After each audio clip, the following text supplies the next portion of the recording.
So ayan guys, may mga nagtatanong sa akin, nag-PM sa akin kung kaya daw ba ng aking setup ang refrigerator. Well, wala ang gagawin natin is testingin natin ng actual para makita nyo talaga kung kaya ng ating setup. Bale, nagtatanong kasi sila actually siguro, talagang gusto nila malaman, lalo na tong inverter ko na 2000 watts lang at mamurahin. Peto. 12 watts yan guys ha. So, sige, susubukan natin guys. Tapos, ito, sa ngayon ang status ng aking charging is at boost. Yan, nasa boost ang status niya. Blinking. So, actually, hindi pa pwede siyang gamitin kasi gusto ko gamitin siya kapag nasa floating mode na siya para sure na punong-puno na. Pero para makita nyo, gagawin natin kahit hindi pa siya punong-puno. Pero pwede na rin yan. Okay, subukan natin. Ito yung extension ko. Sasaksak natin dito kasi medyo malayo yung rep ko. Ayan yung rep. Ayan, subukan na natin. Sasaksak na natin to. Ayan, i-ready na lang natin. Ayan, tapos i-on na natin to.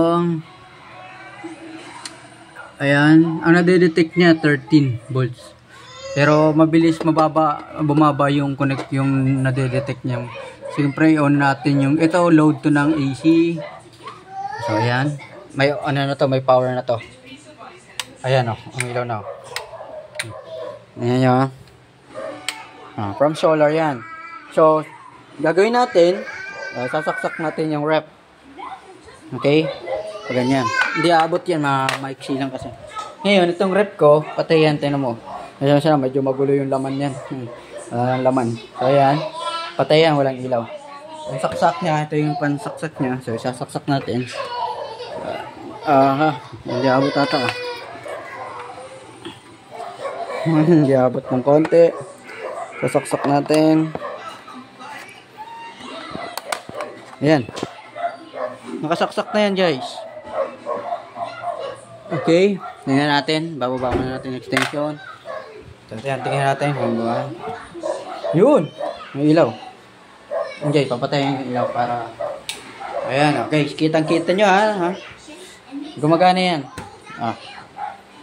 Ayan. Okay. Nakasaksak siya sa solar. Ayan. Pwede ko na siyang i-direct. Dito ko ilalagay yung ref. Kaso, dito kasi ako gumagawa ng maintenance kaya hindi ko. Extension na lang siguro yung ref. Ayan. Ngayon, tanong. Hanggang ilang oras ang kaya? Siguro guys, gagawa ko ng video na kung ilang oras na hindi nalulubat yung battery.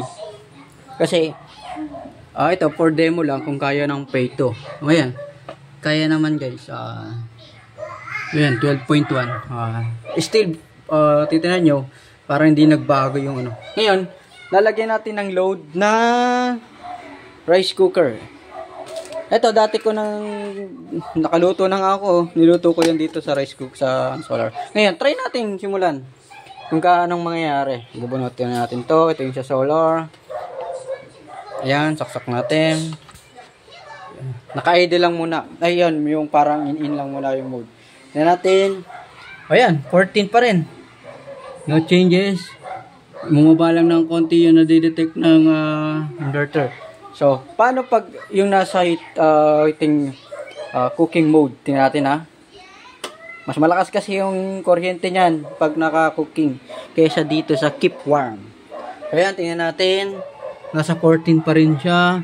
Bumaba na sa 10 lang yung nadidetect niya. Pero, okay lang yan. Hanggang 9 nga yung nadidetect niya or 8. Kahit nga 8 na yung nadidetect niya, gumaganap. Buhay na buhay pa rin to.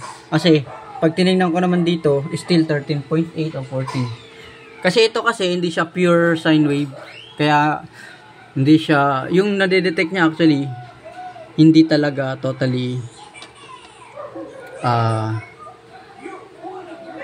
yun yung output ng battery. Well, pwede. Tama pala. Nadedetect niya talaga yung tama. Kasi tinester ko yan. Dito ko mismo tinester. Halos pareho kung ano na sa display. Ang ibig kong sabihin, yung sa low voltage disconnect at saka yung ito ay magkaiba. So mas dito ako nagbe-base. O kasi dito yung control eh. Siya yung mag-shutdown ng load eh, sa AC. Ayan. Ayan. So, titignan nyo, kayang-kaya. Naka-rep. So, pwede ko nang i-direct yung rep ko. Every 4 hours.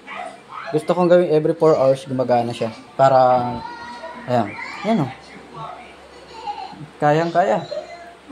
Kung nagtatanong, anong size ng rep ko? Bale, ito ay 200 liters ang volume niyan. Nasa kulang-kulang 5 feet.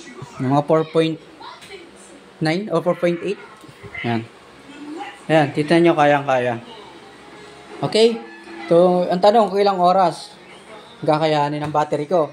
Well, kukumpitin na lang natin yan base sa wattage niya. And, of course, sa actual, mag-create tayo ng video. Ayan na, guys.